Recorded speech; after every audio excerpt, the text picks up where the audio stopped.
बिस्मिल्लाहिर्रहमानिर्रहीम। शुरू अल्लाह के नाम से जो बड़ा मेहरबान नहायत रहम करने वाला है। आज हम फर्स्ट ईयर मैथमेटिक्स की एक्सरसाइज 9.1 की क्वेश्चन नंबर 12 से क्वेश्चन नंबर 17 तक करेंगे। तो ये एक्सरसाइज 9.1 का थर्ड पार्ट है, तीसरी वीडियो है। तो अगर आपने मेरा channel light house of mathematics subscribe नहीं किया तो आप इसको सब्सक्राइब कर लें। चलें जी, शुरू करते हैं एक्सरसाइज 9.1। एक्सरसाइज 9.1 का क्वेश्चन नंबर 12 है। इसमें हमें कहा गया जी, assuming average distance of the earth from the sun to be 148 into 10⁻6 kilometre. कि हम फर्ज करते हैं कि अर्थ से लेकर सूरज तक का जो डिस्टेंस है वो 148 ज़रब 10 की ताकत 6 किलोमीटर है। और angle subtended by the sun at the eye of a person on the earth. अगर यहाँ पे ज़मीन पे कोई बंदा खड़ा हो तो उसकी आंख पे जो एंगल बन रहा है सूरज की वजह से, ठीक है, वो सेंट्रल एंगल यहाँ पे ये जो थीटा बनेगा ये हमने मैयर करना है, ठीक है। बल्कि वो हमें गिवन है, sun at the eye of a person on the earth मैयर 9.3 इंटू 10⁻³ रेडियन। तो ये रेडियन में हमें एंगल गिवन है theta. Find the diameter of the sun, हमने सन का डायमीटर फाइंड करना है। तो अगर आप देखें तो ये हमारे पास, अगर हमें यहाँ से यहाँ तक का फासला पता हो, ठीक है, ये हमारा रेडियस बन जाएगा, ये सेंट्रल एंगल थीटा बन जाएगा। और अगर हम इसका डायमीटर निकालना चाहें तो यहाँ से लेके यहाँ तक जो सूरज का डायमीटर बनेगा वो, और जो यहाँ पे आर्क बन रही है इसकी आर्क लेंथ, ये दोनों आपस में अप्रॉक्सीमेटली इक्वल है, ठीक है। तो अब हम क्या करते हैं कि अप्रॉक्सीमेट हम निकालने के लिए, लेंथ निकालने के लिए, आर्क लेंथ, हम फार्मूला यूज़ करेंगे L is equal to r theta, ठीक है। तो अब डायमीटर आप देखें, डायमीटर यहाँ से यहाँ तक फासला है और आर्क लेंथ जो है वो ये थोड़ा सा कर्व फासला है। तो ये और ये तकरीबन तकरीबन बराबर ही है। एल जो है वो थोड़ा सा बड़ा होगा तो इसको हम अप्रॉक्सीमेटली इक्वल कहेंगे। तो एल हमने फाइंड करना है, आर्क लेंथ हमने यहाँ से यहाँ तक का डिस्टेंस फाइंड करना है, आर जो है रेडियस यहाँ पे जो बन रहा है, ठीक है, ज़मीन से लेकर सूरज तक का फासला 148 इंटू 10⁻6 किलोमीटर है। और थीटा एंगल जो है वो, ज़मीन के ऊपर अगर कोई इंसान खड़ा तो उसकी आंख पे जो एंगल बनेगा रेडियंस के अंदर वो 9.3 इंटू 10⁻³ रेडियन है। तो इनको हमने यूज़ करके जी ये इसका डायमीटर निकालना है सूरज का। तो वी नो दैट, हमें पता है L is equal to r theta होता है, ये आर्क लेंथ का फार्मूला है। तो L is equal to r की जगह हम 148 इंटू 10⁻6 पुट कर देंगे, मल्टीप्लाई थीटा की जगह हम 9.3 इंटू 10⁻³ पुट करेंगे। इसको सिंप्लीफाई करेंगे तो 148 को 9.3 से मल्टीप्लाई कर देंगे तो ये हमारे पास 1376.4 इंटू 10⁻6 है, और यहाँ पे 10⁻³ है। दोनों की बेस सेम है, पावर आपस में इकट्ठी हो जाएंगी, ऐड हो जाएंगी, तो 6 - 3 हमारे पास 3 आ जाएगा। ये आप सिंपली कैलकुलेटर के अंदर ये सारी चीज़ पुट करेंगे तो इक्वल प्रेस करेंगे तो आपको ये आंसर मिल जाएगा। तो लेंथ जो है हमारे पास ये आ गई है जी। तो अब अगर हम इसको मज़ीद आगे सिंप्लीफाई करना चाहें तो डेसिमल को अगर हम 3 डिजिट इस तरफ लेकर जाएं तो ये 1.376 इंटू 10⁻³ हो जाएगा, क्योंकि डेसिमल जब दाएं से बाएं तरफ मूव होता है तो आपके पास 10 की पावर प्लस में आती है। तो अगर हम डेसिमल को यहाँ से यहाँ तक मूव करेंगे 3 डिजिट तो 10 की पावर 3 आ जाएगा। इसको मज़ीद सिंप्लीफाई करें तो ये हमारे पास 1.376 इंटू 10⁻6 हो जाएगा, क्योंकि दोनों की बेस सेम है, पावर आपस में ऐड हो जाएंगी। या आप कैलकुलेटर से जब इसको सॉल्व करेंगे तो कैलकुलेटर आपको डायरेक्ट ये वाला आंसर देगा, क्योंकि वो आपको साइंटिफिक नोटेशन के अंदर देगा। ये साइंटिफिक नोटेशन में नहीं था, उसको हमने कन्वर्ट किया कैलकुलेटर से। अगर आप ये दोनों को आपस में मल्टीप्लाई करेंगे तो आपको डायरेक्ट ये वाला आंसर देगा। तो ये हमारे पास सूरज का डायामीटर आ गया। इसके बाद अगला न्यूमेरिकल, अगला क्वेश्चन देखते हैं जी। क्वेश्चन नंबर 13 है, a circular wire of radius 6 centimeter is cut, straightened and then bent so that it lie along the circumference of a hoop of radius 24 centimeter। हमारे पास एक सर्कुलर वायर है जिसका radius कितना है 6 centimetre, ठीक है। यहाँ से सेंटर से लेके यहाँ तक फासला 6 सेंटीमीटर है। ये एक सर्कुलर हमारे पास वायर है।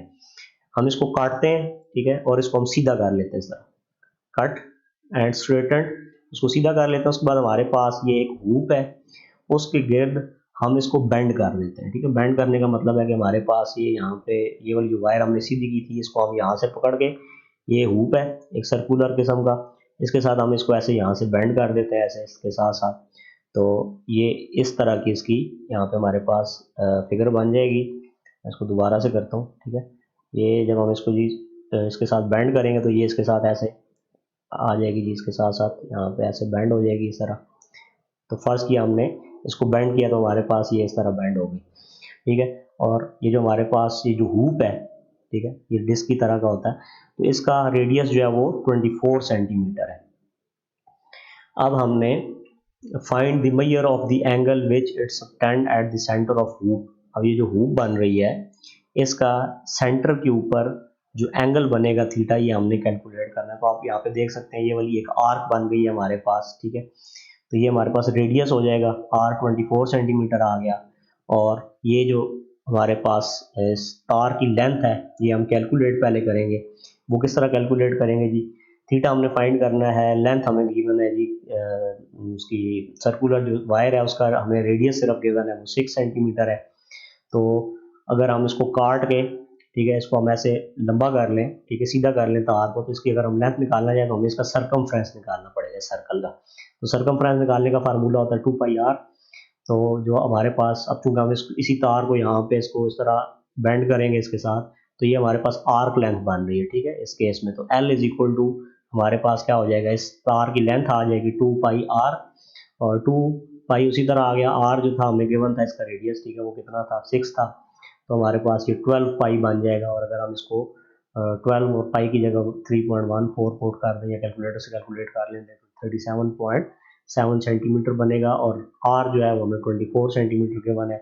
हमने थीटा फाइंड करना है, ठीक है। एल भी हमें गिवन है, आर हमें गिवन है, एल हमने फाइंड कर लिया, ठीक है। वो जो सर्कुलर हमें वायर दी गई थी उसको काट के सीधा करने पे जो उसकी लेंथ बनी वो 2π आर के फार्मूले से 12π बन गई थी।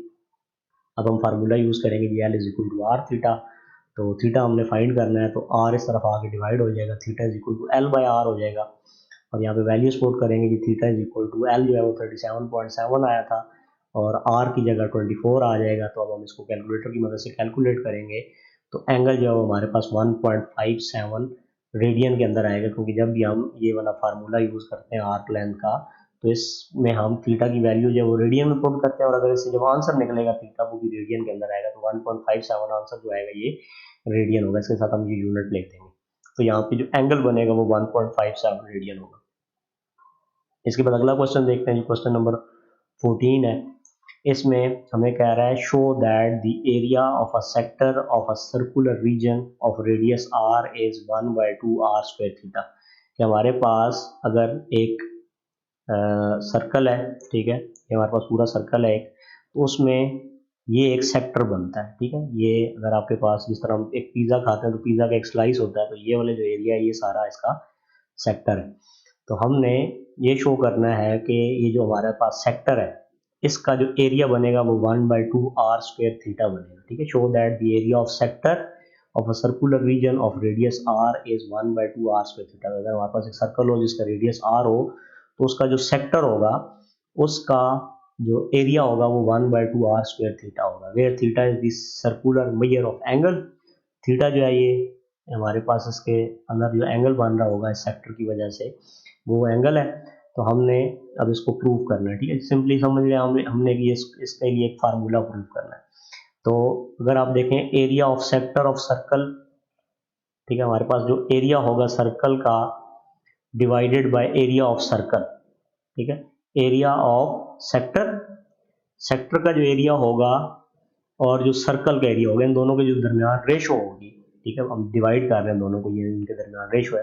Area of sector divided by area of circle, ये बराबर होता है angle of sector divided by angle of circle के। मतलब हम जो रेशो ले रहे हैं कि पूरे दायरे का एरिया लें, उसकी अगर हम रेशो ले लें इस सेक्टर के एरिया के साथ, तो वो बराबर होगी पूरे दायरे का एंगल लें, उसके उसकी जो रेशो होगी वो बराबर, मतलब वो उसके बराबर होगी उसकी रेशो किसके साथ, पूरे सर्कल के एंगल के साथ, ठीक है। एंगल ऑफ सेक्टर, सेक्टर का जो एंगल होगा divided by angle of circle, ये आपने चीज़ याद रखनी है। यही हमारा स्टार्टिंग पॉइंट है। इसके बाद अब हम देखें एरिया ऑफ सेक्टर, हमने ये तो कैलकुलेट करना है, ये तो उसी तरह छोड़ देंगे। एरिया ऑफ सर्कल आपको पता है, पूरे सर्कल का जो एरिया होता है उसके लिए फार्मूला हम यूज़ करते हैं वो पाई आर स्क्वायर होता है, इक्वल एंगल ऑफ सेक्टर, ठीक है, ये थीटा है, हमने कैलकुलेट करना है। और एंगल ऑफ सर्कल, पूरे सर्कल का जो एंगल होता है ना, ये पूरा एंगल बनता है यहाँ से यहाँ तक पूरा टोटल, ठीक है। यहाँ से यहाँ तक ये टोटल जो एंगल बनता है ये 2 पाई होता है, ठीक है। 360 होता है, हम इसको अगर डिग्री में कहें तो रेडियन में अगर कन्वर्ट करें तो ये 2 पाई बनता है। तो हमने इस एंगल, इसकी जगह सर्कल, एंगल ऑफ सर्कल की जगह हमने 2 पाई पुट कर दिया। अब हमने यहाँ से एरिया ऑफ सेक्टर मालूम करना है, तो पाई आर स्क्वायर अगर डिवाइड हो रहा है इस तरफ ले जाएंगे तो मल्टीप्लाई हो जाएगा, तो थीटा बाई 2 पाई और पाई आर स्क्वायर अगर आके मल्टीप्लाई हो गया, यहाँ पे पाई जो है वो पाई से कट जाएगा, तो हमारे पास 1/2 और आर स्क्वायर और थीटा बच जाएगा, पाई पाई से कैंसिल आउट हो जाएगा, ठीक है।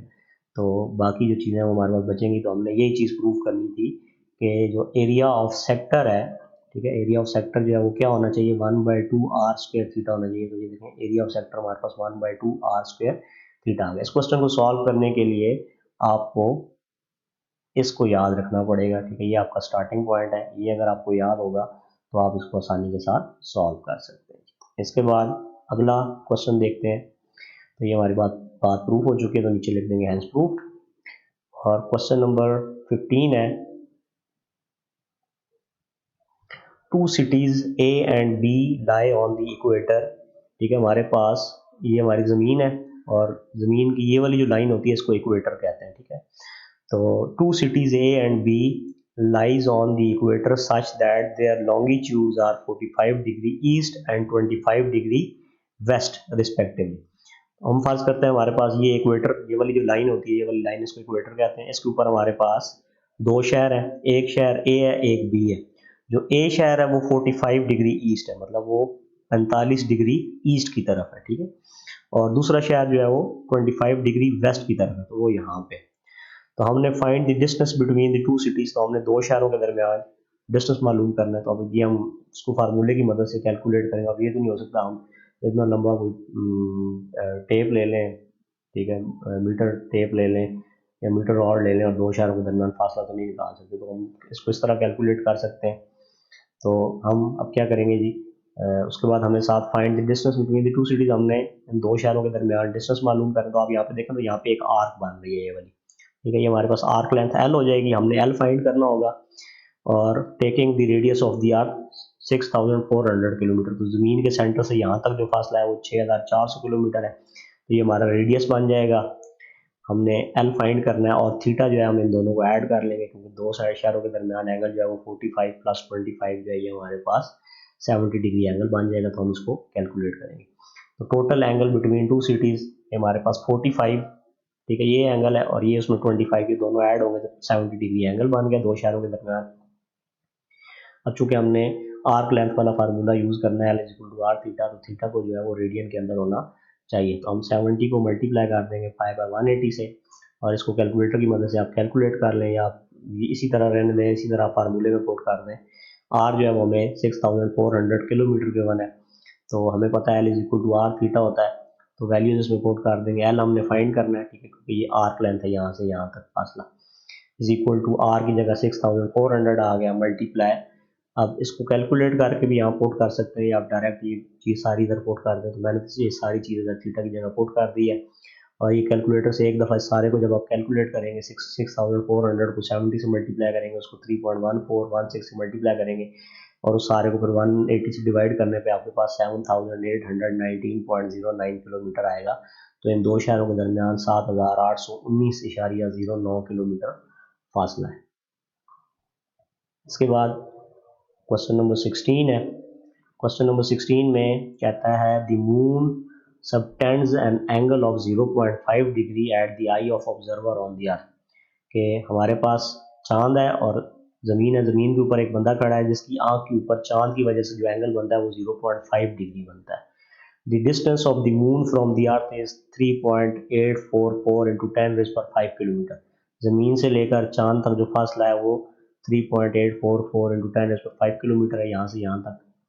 और approximately what is the length of the diameter of the moon, हमने चांद का डायमीटर मालूम करना है। तो अब वही आर्क लेंथ वाला हम केस यहाँ पे यूज़ कर सकते हैं। तो ये हमारे पास थीटा एंगल आ गया, ज़मीन से लेके चांद तक जो फासला है उसको हम आर ले लेंगे, ठीक है, 3.844 इंटू 10⁵।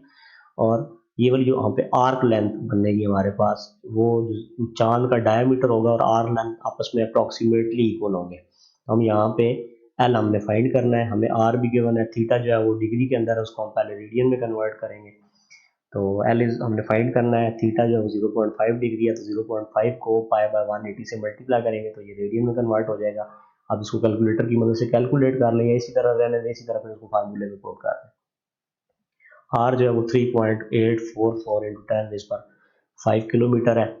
तो हमें पता है L is equal to r theta होता है, इसमें वैल्यूज पुट कर देंगे। L is equal to r की जगह 3.844 इंटू 10⁵ आ गया, और मल्टीप्लाई थीटा की जगह हम जो है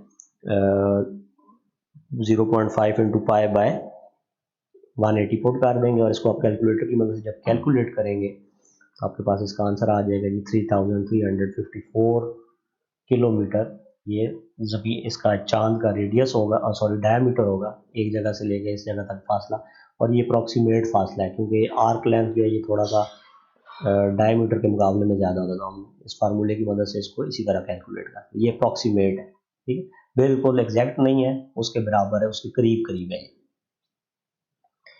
इसके बाद अगला क्वेश्चन है जी, question number 17। The angle subtended by the earth on the eye of spaceman landed on the moon। ठीक है, अब हमारे पास ये अर्थ है और ये मून है। अब मून के ऊपर एक स्पेसमैन है, एक आदमी जो खला के अंदर गया है, वो खड़ा है और वो ज़मीन को देख रहा है। तो उसकी आंख पे जो एंगल बन रहा है वो 1 डिग्री 54 सेकंड सॉरी मिनट बन रहा है। ठीक है, एक डैश हो तो मिनट कहते हैं, दो डैश हो तो उसको सेकंड कहते हैं। तो 1 डिग्री 54 मिनट उसकी आंख पे एंगल बन रहा है। Find the radius of the अर्थ, हमने ज़मीन का रेडियस फाइंड करना है। ठीक है, ये यहाँ से यहाँ तक तो डायमीटर होता है ना, हम पहले डायमीटर कैलकुलेट कर लेंगे, फिर उसको हाफ कर देंगे तो रेडियस निकलेगा यहाँ से। Find the radius of the earth is 6400 kilometre, हमने उसका रेडियस फाइंड करना है, वो 6000 किलोमीटर है। Find the approximate distance between moon and the earth, बल्कि हमें बताया गया है कि ज़मीन का जो रेडियस है वो 6400 किलोमीटर है। ठीक है, रेडियस जो होता है वो ज़मीन के सेंटर से लेके, ठीक है, यहाँ तक फासला होता है ना। ठीक है, तो इसको डबल करेंगे तो हमारे पास ये उसका डायमीटर, या यहाँ पे अब चूंकि हम उसको आर्क लेंथ ले रहे हैं तो अप्रॉक्सीमेट है, ये हमारे पास एल बन जाएगा। हमने यहाँ से लेकर यहाँ तक, ज़मीन से लेकर चांद तक का फासला मालूम करना है। तो आर हमने मालूम करना है। ठीक है, ये आर है, ये आपके पास आर्क लेंथ है एल। ठीक है, ये एल है आपके पास। तो इसको मालूम करते हैं जी। थीटा में जो है वो एंगल जो गिवन है वो 1 डिग्री 54 मिनट्स है। तो इसको हम पहले रेडियन में कन्वर्ट करेंगे। 1 डिग्री उसी तरह अलहदा कर लिया। 54 मिनट्स को डिग्री में कन्वर्ट करने के लिए हम 60 से डिवाइड करेंगे, और फिर बाद में एलसीएम लेंगे जब 60 का, तो एक का टेबल 60 पे 60 दफ़ा जाएगा, 60 को एक से ज़रब देंगे, 60 आएगा, 60 जमा 54 114 डिग्री, 114/60 डिग्री बन जाएगा हमारे पास एंगल। अब इसको हम डिग्री में है तो इसको रेडियन में कन्वर्ट करने के लिए 114/60 को पाई/180 से ज़रब देंगे तो ये रेडियन में कन्वर्ट हो जाएगा। उसके बाद हमने एल की वैल्यू फाइंड करनी है, तो हमें तो डायमीटर ऑफ द अर्थ दिया गया है, डायमीटर ऑफ द अर्थ के बराबर होगा ना ये एल, अप्रोक्सीमेटली इसके इक्वल होगा। आर्क लेंथ ये वाला फासला है और डायमीटर ये वाला फासला, तो ये इसके अप्रोक्सीमेटली इक्वल, हमें यहाँ सेंटर से यहाँ तक का फासला दिया है, हमें सिर्फ रेडियस दिया गया, तो हम रेडियस को डबल करेंगे, तो आर प्लस आर करेंगे तो हमारे पास ये टोटल एल की वैल्यू बराबर आ जाएगी। तो 6400 जमा 6400, तो ये 12800 किलोमीटर इसकी आर्क लेंथ बन जाएगी, जो कि ज़मीन का डायामीटर है। ठीक है, अब हमें एल गिवन है, ठीक है, उसके बाद हमें थीटा गिवन है और हमने आर फाइंड करना है। तो आर फाइंड करने के लिए थीटा इस तरफ आके डिवाइड हो जाएगा, r is equal to L by theta, और वैल्यूज पुट करेंगे। एल की जगह 12800 आ जाएगा, थीटा की जगह हम इसको कैलकुलेटर की मदद से कैलकुलेट कर लेंगे। 114 को पाई से ज़रब देंगे और उसको फिर 60 से डिवाइड करेंगे, फिर 180 से डिवाइड करेंगे। ठीक है, या इन दोनों को मल्टीप्लाई कर लें, फिर इन दोनों को मल्टीप्लाई करके फिर इनको आपस में डिवाइड कर लें, ये आपके पास 0.03316 आएगा। 12800 को जब आप 0.03316 से डिवाइड करेंगे तो ये आपके पास 3,86,007.23 किलोमीटर जो है ये आ जाएगा जी, फासला आ जाएगा, जो कि चांद और ज़मीन के दरमियान है। तो अब आप देख सकते हैं कि ये जो formula L is equal to r theta, ये कितना ज़्यादा इंपॉर्टेंट, हम इसकी मदद से ज़मीन और चांद के दरमियान और ज़मीन और सूरज के दरमियान डिस्टेंस मालूम कर सकते हैं, चांद का डायमीटर मालूम कर सकते हैं, सूरज का डायमीटर मालूम कर सकते हैं। ठीक है, तो आप इसमें आपने सिर्फ ये याद रखना है कि थीटा जो है ये रेडियन के अंदर होना चाहिए, तब हम जाके ये फार्मूला जो है आर्क लेंथ का यूज़ कर सकते हैं, अदरवाइज उसको यूज़ नहीं कर सकते। तो अगर आपको मेरी वीडियो पसंद आई है तो इसको लाइक ज़रूर करें। मज़ीद वीडियोस के लिए मैं आप इसमें फ़र्स्ट ईयर का मैथमेटिक्स करूँगा, सेकंड ईयर की वीडियोस भी अपलोड करूँगा कुछ दिनों तक। तो आप मेरे चैनल को सब्सक्राइब कर लें। वीडियो अगर आपको अच्छी लगे तो कमेंट ज़रूर करें। Thanks for watching.